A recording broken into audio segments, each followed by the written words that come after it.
أموالكم ولا أولادكم عن ذكر الله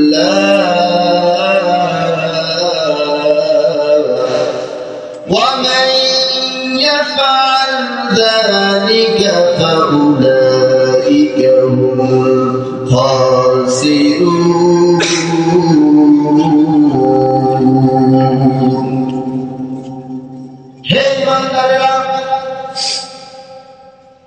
তোমাদের সন্তান আর তোমাদের সম্পদ এগুলো যদি আল্লাহর স্মরণ থেকে তোমাদেরকে গাফেল করে দেয়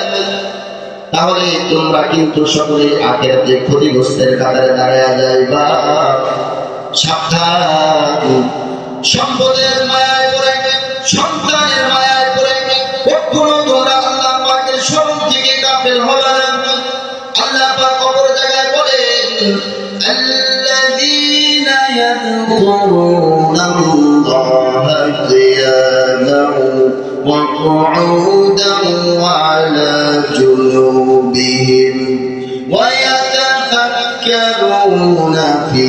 خلق السماوات والأرض যদি তোমরা দিন